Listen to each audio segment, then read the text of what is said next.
de Jesus Cristo.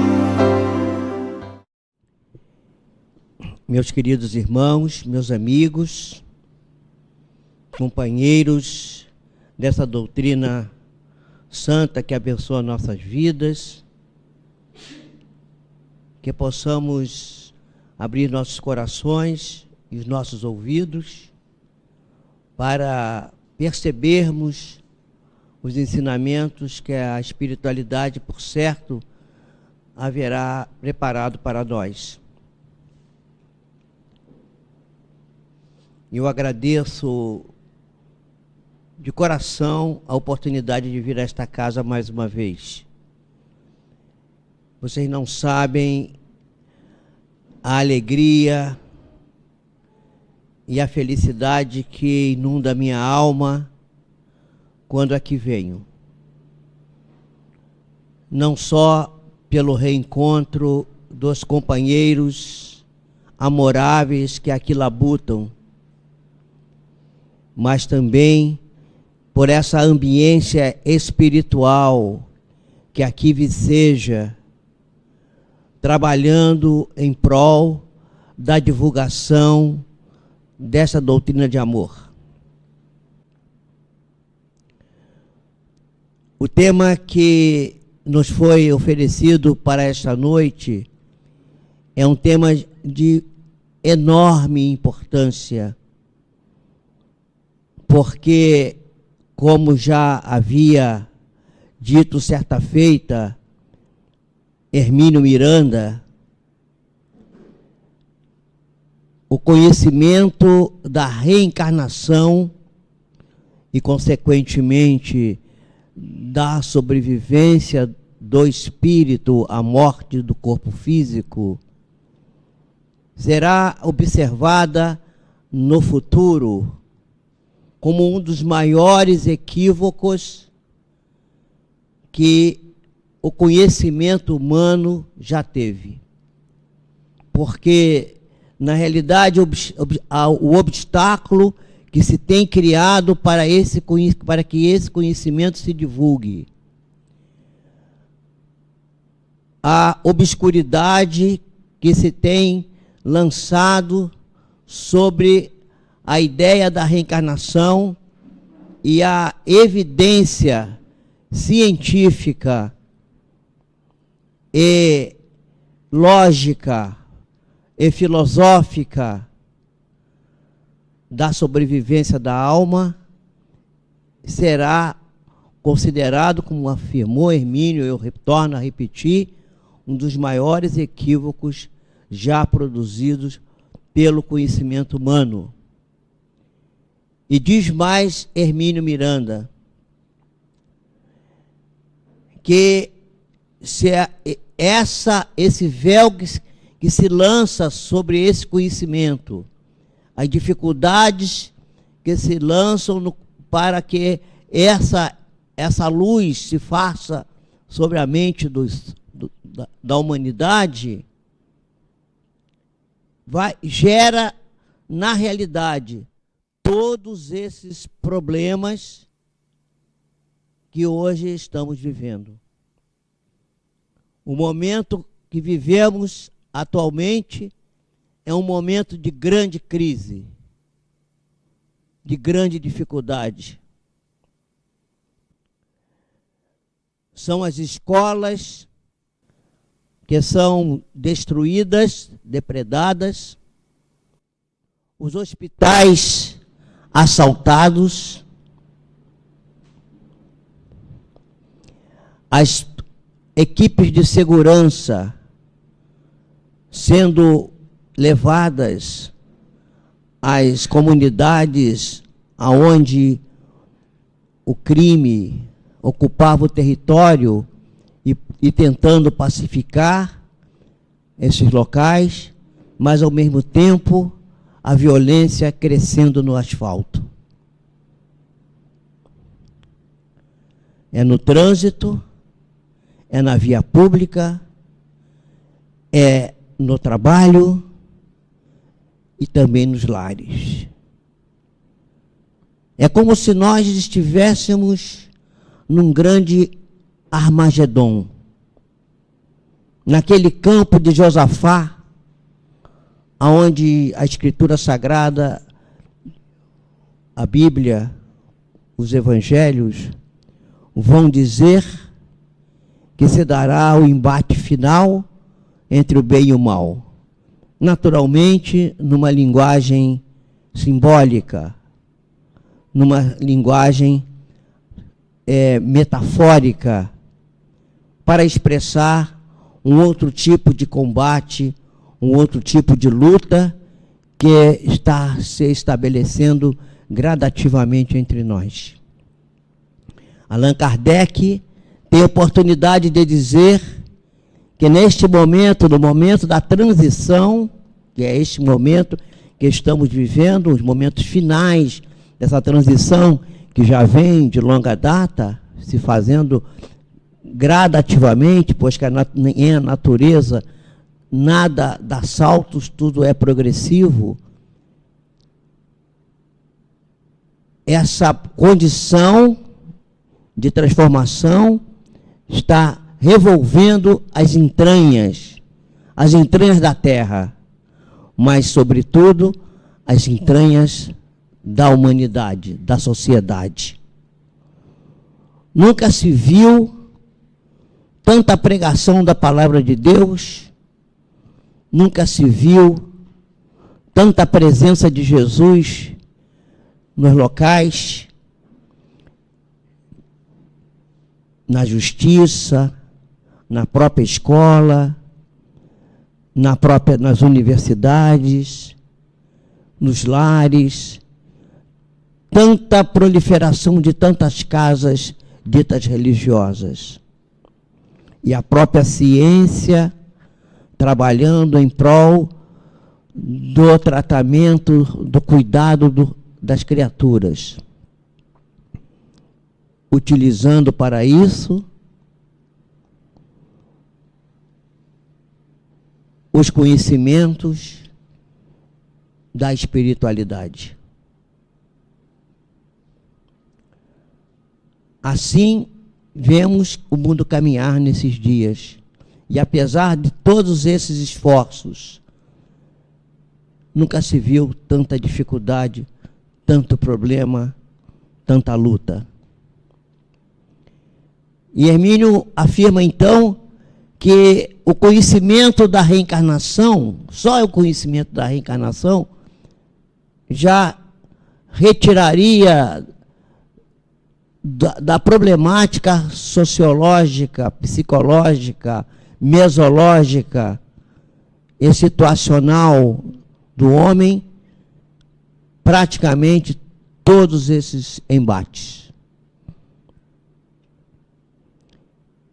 E essa revolução que está se fazendo nas entranhas da criatura, nessa luta sem quartel, seria resolvida pelos postulados éticos morais que são reafirmados, que são colocados pelo conhecimento do processo da lei da reencarnação. Quincas, pega essa bolsa aí e bota lá fora, por favor, que é ela que está dando essa perturbação aqui. A minha bolsa.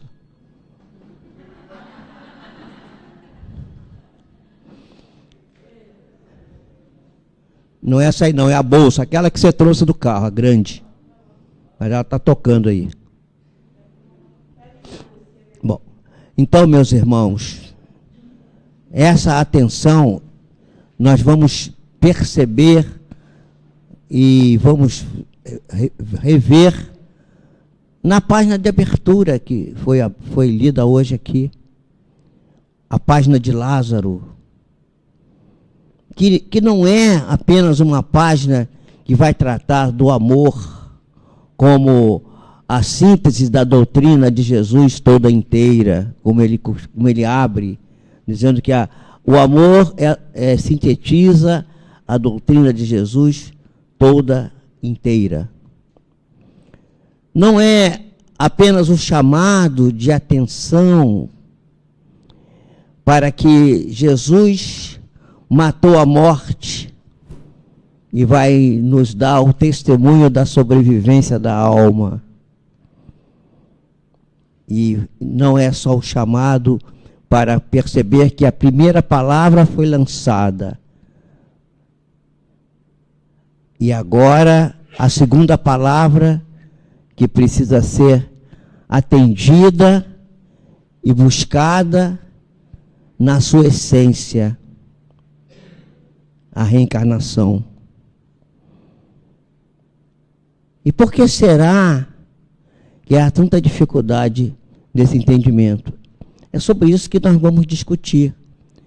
Porque nós vamos ver que Lázaro vai nos falar dessas coisas todas, mas vai nos dar uma aula nesse texto que foi lido aqui. Vocês depois em casa procurem revê-lo, lê-lo com atenção, meditá-lo e estudá-lo, que vocês vão ver que ali tem uma verdadeira aula da evolução do homem, nesse texto. Porque ele vai dizer que no começo nós temos instintos. Talvez até esse começo ao qual ele se refira não seja nem na condição do reino dos homens, no reino chamado hominal. Talvez seja pré-hominal, talvez seja ainda no bruto. Porque o amor começa na pedra. O amor começa na química. Porque não é outro motivo pelo qual o cloro se une ao sódio para formar o sal de cozinha. E não é à toa que Jesus vai dar o exemplo do sal, dizendo que nós somos o sal da terra.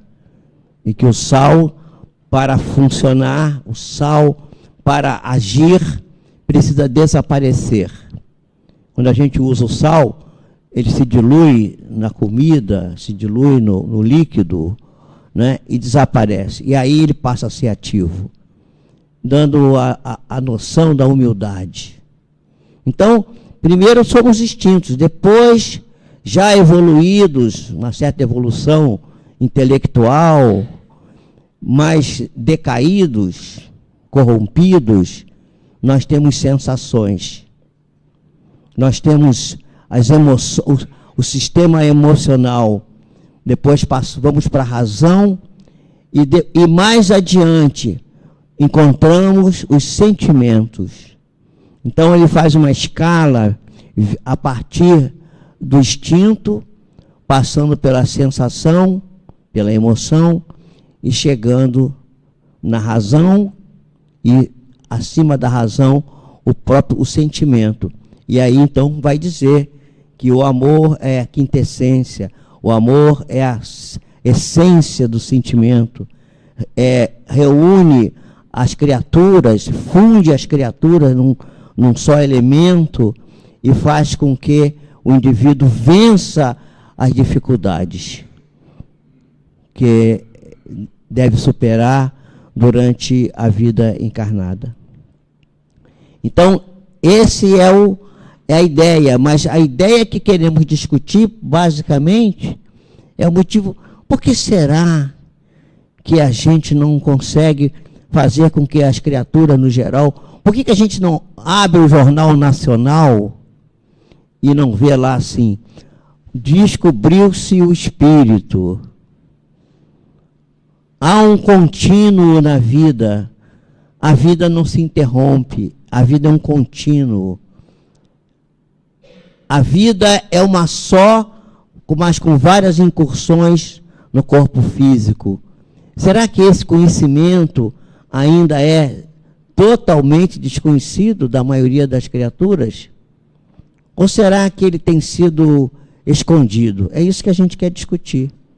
Porque na medida em que nós, que somos espíritas, usarmos a nossa massa crítica para vivenciarmos nossas vidas com estes conhecimentos, como nos diz o mestre leonês Allan Kardec, nós vamos pressionar os demais, porque em volta de nós as pessoas vão sentir, não pela nossa palavra, não por aquilo que fazemos ou que dizemos, mas pela pessoa que nós nos transformamos, nós vamos mostrando que esses conceitos são básicos e que são necessários e que são conceitos importantes para criar aquele padrão de felicidade que todos queremos alcançar.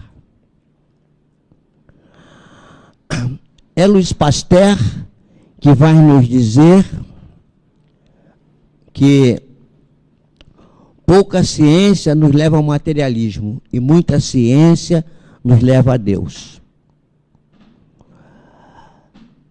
O verdadeiro cientista, aquele que tem bastante ciência, ele acaba dessa ou daquela forma por descobrir o Criador.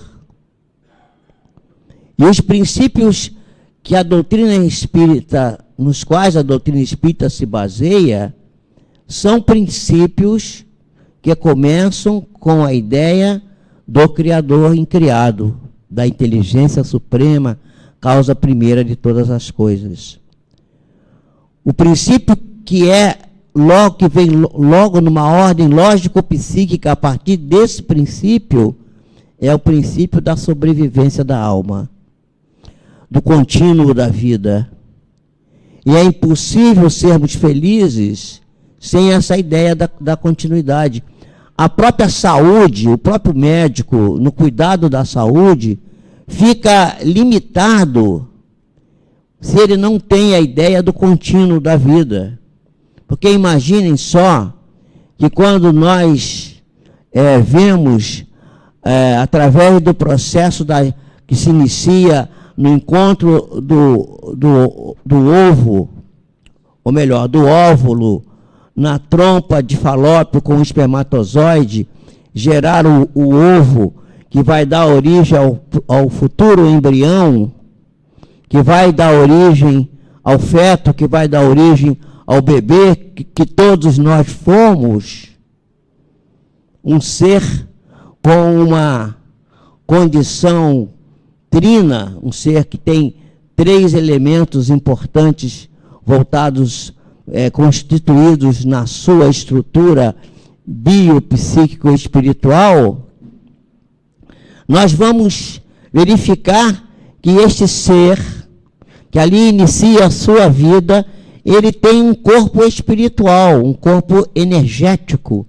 que é um modelo organizador biológico, o modelo organizador da forma, que Allan Kardec vai chamar de perispírito, e que é um modelo para formar o corpo, e que vai, de certa forma, permitir que, do ponto de vista da genética, e através do contato com o meio exterior, em que os processos externos, que hoje nós chamamos de processos epigenéticos, quer dizer, processos que vêm de fora e que influem na genética, possam dar àquele ser as condições de saúde ou de doença que ele vai carregar durante o seu periplo na vida encarnada.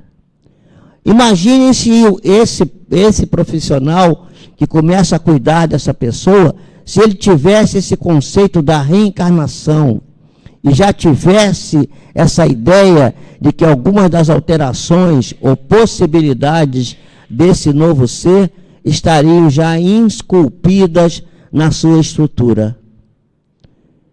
Como seria muito mais produtiva a ação desse profissional? E se mais tarde este ser que vai nascer da barriga dessa mãe, a materialização de um espírito, porque o útero da mulher é como se fosse uma câmara de materialização, uma câmara escura, na qual um espírito, um ser imortal, vai ser materializado através do ectoplasma, que é parte da mãe e parte do próprio modelo organizador biológico, o perispírito, que lhe fornece. E é a verdadeira materialização do Espírito ao nascimento de uma criança. Mas nós pensamos ainda que o berço é o início e que a morte é o fim. E ainda falamos, mesmo nós que somos espíritas, quando eu morrer, quando minha mãe morrer, ora, nem minha mãe vai morrer, nem eu vou morrer. E eu me lembro do discurso de Krishna e Arjuna, quando Krishna diz a Arjuna que ele, conforme está lá no livro da Epopeia da Índia, não é? A grande epopeia indiana, o Bhagavad Gita, conforme está escrito lá, Krishna conversando com Arjuna e dizendo que assim, você não choraria se você soubesse que o recém-falecido agora é um recém-nascido. Porque morremos nessa forma para nascer na outra forma. E você não choraria se soubesse disso. Você também não choraria se você soubesse que essa própria forma vai retornar à vida, porque nada morre, tudo recomeça. E aí, vamos ver, e diz mais a Krishna Arjuna, tal é a lei do renascimento. Mais tarde nós vamos encontrar a frase atribuída ao grande professor leonês Allan Kardec, que está escrita lá no dolman do codificador, no cemitério de Père Lachaise, né? Nascer, viver, morrer. Renascer, evoluir sempre, evoluir continuamente. Tal é a lei. 2000 anos depois, lá da inscrição do Bhagavad Gita. Então, demonstrando que isso é uma verdade universal, que não é de hoje, que esse conhecimento já está no imaginário e nos repositórios do nosso conhecimento mais profundo de nossas almas. E por que será que continuamos a recusar esse conhecimento? Por que será que ainda não esculpimos em nossas vidas, no nosso comportamento do cotidiano, a ideia de que nossos filhos são espíritos? Eu hoje pedi licença aqui para pedir a incorporação do Hermínio Miranda, porque ele veio tanto na minha cabeça hoje, e eu acho que ele está aqui. Vou pedir licença a ele para fazer essa referência a ele, porque é ele que vai escrever o livro Nossos Filhos São Espíritos. Porque muitos de nós ainda cuidamos dos nossos filhos como se eles fossem nossos. E os educamos para ser uma criatura bem-sucedida, um indivíduo de sucesso, que tem uma profissão nobre, que ganhe muito dinheiro, que se case, tenha filhos e nos dê netos belos.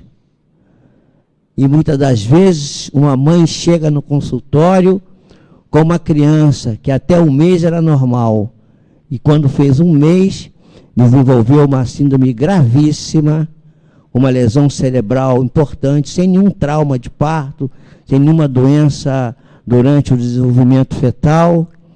E essa criança hoje vive confinada a uma cadeira de rodas, não fala, tem 7 anos, pesa 25 quilos. E a mãe olha para ela e diz assim: este é o meu espírito de luz. Este é o meu espírito de luz. Porque esta criança, ao adentrar a minha casa, me obrigou a abandonar todas as coisas do mundo. E eu hoje me dedico exclusivamente a ela. E agora a minha filha de 11 anos desenvolveu diabetes. Então são 25 horas por dia de dedicação exclusiva aos dois. E eu digo graças a Deus. E graças a Allan Kardec, e graças, sobretudo, a Jesus, que me deu a ideia de que a vida é um contínuo, me deu a ideia da reencarnação, me conduziu à casa espírita, e hoje eu sou evangelizadora, e me sinto tão feliz, porque, e eu disse para ela assim, minha filha, há espíritos que vêm com nessa condição, e são espíritos superiores, que aceitam esse desafio de passar por essa dificuldade apenas para dar testemunho da grandiosidade da lei suprema do amor de Deus. E você que abriu seus olhos e entendeu isso, louvado seja nosso Senhor Jesus Cristo, louvado seja Allan Kardec, que te deu a possibilidade da compreensão através da doutrina espírita dessa condição. Quantos de nós nos revoltaríamos numa situação como essa? Mas vejam o que é que faz o conhecimento da sobrevivência da alma, da reencarnação, e a ideia de que nada é por acaso. Tudo tem uma finalidade justa e providencial. Com essa ideia desse homem integral que Allan Kardec nos traz, quer dizer, espírito, corpo físico, perispírito. Somos uma luz. Esta luz que brilha em nós, mas que ainda é tão bruxuleante, tão apagadinha. E Jesus vai nos recomendar nos dizendo, deixai brilhar a vossa luz. E que a luz deve ser colocada no velador, no candeeiro, não debaixo do alqueire, não debaixo da cama, não debaixo daquilo que a abafa, mas que devemos dar testemunho constante da nossa condição espiritual, da luz que brilha em nós e que não deixamos brilhar na sua magnitude devido às nossas necessidades materiais, às quais damos mais importância muitas das vezes do que a nossa verdadeira necessidade, que é a nossa necessidade espiritual. Como essa mãe conseguiu compreender a partir do momento que recebeu essa criança com essa problemática. Muitos companheiros têm estudado esse problema da sobrevivência e da reencarnação. E essa forma pela qual Allan Kardec vai nos tratar desse homem trino, desse homem que é composto de espírito, que é o espírito, que tem um corpo espiritual e que tem um corpo físico, quer dizer, que é um corpo provisório, essa formatação é uma maneira que sintetiza o autoconhecimento que Sócrates e Platão nos trouxeram. A ideia de Sócrates e Platão da sobrevivência da alma é muito clara, é muito lógica. Quem quiser acessar isso não precisa ler Fédon ou ler a República de Platão, basta acessar o Evangelho segundo o Espiritismo na sua introdução, que Allan Kardec tem a felicidade de colocar ali a doutrina de Sócrates e Platão como uma base, como uma antecessão da doutrina de Jesus e do Espiritismo. Mas apesar desse conhecimento, ainda negamos esse conhecimento, dizendo que isso é muito velho, isso é muito antigo. Mas outros indivíduos vieram depois, como por exemplo, como Sócrates e Platão, vão falar do autoconhecimento, que é tão importante, e esse conhecimento, esse autoconhecimento, está expressado na lição da página inicial de hoje, a lei do amor, falando do instinto, falando dos sentimentos e falando da maneira corrompida como ainda vivenciamos as nossas sensações. Ali está o escopo, uma verdadeira aula do que devemos e do que não devemos fazer. Basta que nós próprios analisemos a lição.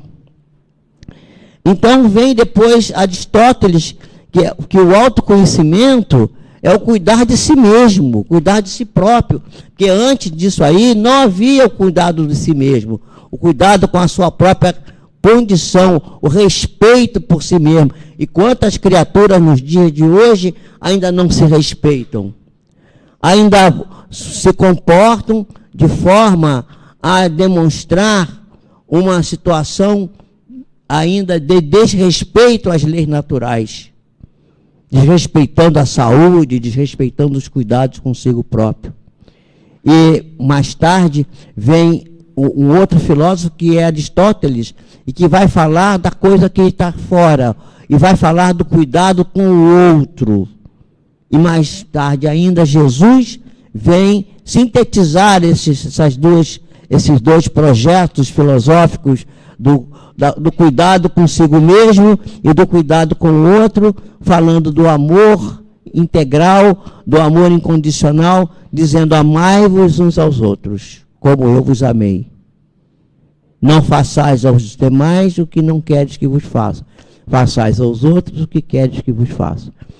E nunca foi tão claro para quem conhece o processo reencarnatório e quem respeita, entende e vive segundo a ideia de que sobreviveremos à morte e levaremos para a nossa vida futura, seja ela no plano espiritual ou reencarnado aqui na Terra, todas as conquistas que tivermos feito nesta vida. Mas também arrastaremos os desaires e as dificuldades que tivermos implantado para nós e para os outros, que também irão marcar a nossa estrutura perispiritual. Esses homens e mulheres que aí estão, ao longo de muitos anos, são os estudiosos que tentaram trazer desta ou daquela forma o conhecimento da sobrevivência e da reencarnação. Então nós temos, por exemplo, o Dr. Zollner, que está... Volta para mim, que aqui está... Volta para mim. Volta, aí. O Dr. Zollner, que está aqui, um alemão, que fez pesquisas interessantíssimas sobre reencarnação, com base, sem nenhum comprometimento com qualquer vertente ético-moral, nem apenas com o laboratório. É um trabalho muito pouco divulgado, né? E temos, por exemplo, temos mais um exemplo, que é da doutora Elisabeth Kübler-Ross, que é essa primeira que está aqui. A Elisabeth Kübler-Ross tem um fato fantástico em sua vida, quando ela, certo dia, vai abrir a porta do consultório. Ela era materialista, ela não era uma pessoa religiosa, ela era uma psiquiatra, uma psicóloga, uma psiquiatra importante, americana, e ela mete a chave na porta do consultório e vê uma mulher que diz assim: deixa que eu abro a porta. E quando ela olhou para o lado e viu, era uma paciente dela que já tinha desencarnado. Ela ficou assustadíssima, mas o impacto foi tão grande que ela disse: bom, vou adiante. Abriu a porta, entrou, sentou-se na mesa de trabalho e a mulher sentou-se à frente dela. E ela pensou assim: agora vou ser internada, porque isso só pode ser alucinação. E a mulher começou a conversar com ela. E ela ficou espantada. Então, os fenômenos da sobrevivência estão toda hora sendo confrontados por nós, sendo ou não espíritas, sendo ou não religiosos, sendo ou não cientistas. Os próprios cientistas estão se defrontando com isso. ela se defrontou com esse fato. E aí ela mudou a vida dela e começou a fazer as pesquisas que vão dar origem aos trabalhos da doutora De Fiore, os trabalhos sobre a tanatologia, os trabalhos que vão de vivências de vida passada, etc. Então, são fatos importantes, mas outros cientistas também fizeram esse trabalho, buscaram esse conhecimento. Nós temos aqui o doutor Hernani Guimarães, temos aqui Patrick Drouot, tão pouco falado, mas Patrick Drouot um físico, mas ele era um paranormal. Ele, certa vez, foi feita uma experiência com ele, colocaram ele dentro de uma caixa de chumbo. Ele só tinha um tubo para respirar, um tubinho para tomar líquido e um fio, que tinha um microfone ligado para ele se comunicar com o meio exterior. E ele recebeu, o médico que estava do lado de fora, tinha na mão um envelope com a história de um paciente ao qual Patrick Drouot deveria ir visitar. Como? Ele estava dentro da caixa? Como é que ele ia visitar esse paciente? Ele deveria visitar esse paciente, entrar no corpo do paciente, como ele próprio diz no livro dele, no livro que ele fala sobre sobrevivência, e lá dentro do corpo do outro dizer o que ele estava vendo. E depois o envelope que estava na mão do médico foi aberto para ver. Então ele começa a descrever que ele viu isso, viu aquilo. Ele conseguia fazer isso. Ele saía do corpo e ia lá no paciente. Foi lá, ele não era médico, ele era físico de alta energia. Ele foi, inclusive, candidato a prêmio Nobel. Teve uma indicação para o prêmio Nobel. E aí ele vai e descreve todas as patologias, as alterações que ele encontra no corpo daquela pessoa, mas depois de um certo momento, depois que é aberto o envelope, o médico diz assim, não, mas você errou, porque você disse que tinha uma lesão no rim, um cisto renal, e aqui na minha lista não tem cisto renal. Ele falou assim, mas tinha e eu corrigi. Ele falou assim, eu corrigi o cisto. Tudo bem. Passado 2 anos, o homem apareceu com um nódulo exatamente naquele local que ele tinha descrito. Ele tinha visto o corpo espiritual daquela criatura. Olha que paranormalidade fantástica. Gente, é uma coisa, um homem não religioso, não espírita. Eu só trouxe gente que não é, os não espíritas, todos que estão aqui, a não ser o Hernani Guimarães, os outros, nenhum deles é espírita, né? Eu não vou falar de cada um, eu vou só fazer uma referência agora a Dr. Ian Stevenson, que vai escrever um livro nos anos 60, 20 Cases Suggestive of Reincarnation, 20 casos sugestivos de reencarnação, um livro que está esgotado. 20 casos ele colocou num calhamaço dessa altura, com mais de 600 páginas, em que ele descreve caso a caso, detalhe a detalhe. Ele tinha mais de 600 casos estudados, ele só publicou 20. E foi publicado como uma tese num seminário do qual ele participa e se transformou no livro. E ele vai, então, mostrar desses casos, 7 casos lá do Alasca, 7 casos da Índia, 1 do Brasil, 2, 3 um do Ceilão e mais 3 de algum outro lugar que agora não me lembro, mas há casos interessantíssimos. Há casos, por exemplo, de um indivíduo do Alasca que disse assim, eu vou reencarnar. Ele já era avô. Eu vou morrer daqui a pouco, mas eu vou voltar. E eu vou ser filho de você. E olhava para a nora dele, casada com o filho dele, que ele ia nascer filho dela. Então ele pegou um certo dia o relógio, que ele gostava muito, que eu acompanhava, deu na mão do filho e disse assim, guarde o meu relógio. Quando eu voltar, você me devolva o meu relógio. Isso passaram-se 5 ou 6 anos, ele acabou desencarnando, ele caiu no barco, que ele pescava muito, sumiu do barco e desencarnou. O seu corpo não foi achado. E mais algum tempo após, nasce o filho o seu neto, seria o neto dele. Né? E ele diz assim: eu voltarei e você vai ver que sou eu, porque a marca que eu tenho no ombro e aqui no meu braço esquerdo vão aparecer novamente. Você preste bem atenção. E de fato a criança tinha essas marcas. E mais tarde, quando ele tinha aproximadamente 4 anos, haviam se esquecido totalmente do relógio. E um dia, mexendo na caixa de joias onde o relógio estava guardado, a nora dele abre a caixa e dessas coisas que são do acaso, que é o nome que Deus usa quando ele não quer assinar um nome, né? O menino entrou no quarto, viu o relógio e olhou e disse assim: este é o meu relógio, devolva-me. Ninguém nunca tinha falado daquele relógio, que havia sido esquecido integralmente o relógio. Então, casos assim, outros detalhes que não vou contar aqui, não caberia numa palestra cujo tema não é esse especificamente.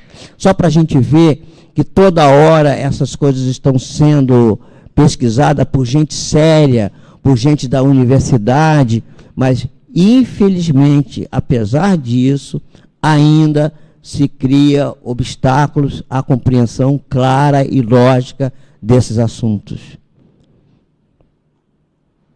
Então, continua a pergunta, né? Daí o Gabriel Delane, Le Phénomène Spirit, né? Por que ainda há tanta resistência a aceitar a sobrevivência e a reencarnação? Por que será? Talvez a pergunta 799 do Livro dos Espíritos possa nos responder, porque ali Allan Kardec pergunta de que forma o Espiritismo pode contribuir para o progresso. E os Espíritos dizem: destruindo o materialismo, que é uma das chagas da sociedade. Mas será? Naquele tempo a gente falava assim, destruir, arrancar. Hoje nós falamos transformar. Nós precisamos conviver com as coisas materiais, porque estamos na carne, né? Nós precisamos buscar o conhecimento espiritual, conforme está exarado nessa obra fantástica, o Livro dos Espíritos. Nós precisamos reconhecer a nossa postura de seres espirituais, de criaturas que estão aqui não por primeira vez e que aqui retornarão algum dia. E se não puder retornar aqui, o que será uma grande felicidade, retornar numa outra dimensão, numa outra estrutura, num outro planeta, numa outra condição. Dizem até, e Allan Kardec fala isso lá em A Gênese, que haverá, já deve estar havendo, transmigração de espíritos para planetas inferiores, em virtude da rebeldia e de não quererem aceitar a lei do amor. Mas esta condição que devemos buscar, está consubstanciada num dístico que é do Evangelho, que é: não podemos viver na matéria afastados dela. Temos que ser o cidadão do mundo, o homem do mundo, mas viver no mundo sem ser do mundo. E Jesus vai nos dizer a frase que eu acho que deve ser uma divisa em nossas vidas, para que possamos vencer o materialismo, que é a grande chaga que impede que essas ideias, que as ideias da sobrevivência e que a ideia da reencarnação possa vicejar em nossas vidas e guiar os nossos passos em todas as nossas atitudes, do dia a dia, do cotidiano de nossas vidas. É quando Jesus diz assim: busca primeiro as coisas de Deus e sua justiça, que as demais serão acrescentadas. Esta é a mensagem. E só assim nós poderemos vencer o arrastamento, da ocultação da ideia da sobrevivência da alma, da reencarnação, que conforme eu já falei aqui, Hermínio Miranda atribui a possibilidade da solução de todas essas dificuldades das quais foram referidas aqui e que ainda maculam as nossas vidas, tirando o nosso sossego, levando terror às nossas comunidades, às nossas famílias, e fazendo com que, muitas das vezes, deixemos de realizar as tarefas que precisamos realizar, devido à falta de condições de superar e de transformar as nossas vidas. Essa é a mensagem. Busquemos, pois, meus irmãos, essa visão, buscando primeiro as coisas de Deus, a sobrevivência da alma, a reencarnação, a comunicabilidade dos espíritos, a ideia da vida nos planetas outros que não a Terra, e, sobretudo, a contínua evolução do espírito, que também é um dos princípios da doutrina espírita.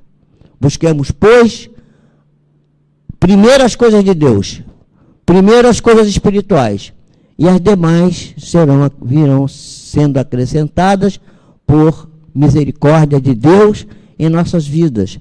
Porque tudo que sai de nós, volta. Tudo que vai, vem. E se o que você planta é bom, é uma boa semente, relembrando Lázaro, o instinto é a semente do sentimento que vai desembocar no amor. E se o amor seja na própria atração dos elementos químicos, fazendo com que haja afinidade química entre esses elementos, e nada mais é isso do que a influência do amor de Deus, por que não em nossas vidas, que já somos criaturas, que já avançamos tanto e que precisamos avançar mais. Que Jesus nos abençoe e que nos abra nossos ouvidos e nossos pensamentos para essas resistências que ainda opomos a viver uma vida santa, não do santo do pau oco, mas a vida santa do cidadão comum, do homem que anda de terno e gravata na cidade, que convive com seus iguais, que participa da sociedade com toda a tranquilidade. Uma vida santa, baseada fundamentalmente no processo ético-moral ao qual a reencarnação e a sobrevivência nos leva. Muita paz. É nova luz, vem de Jesus.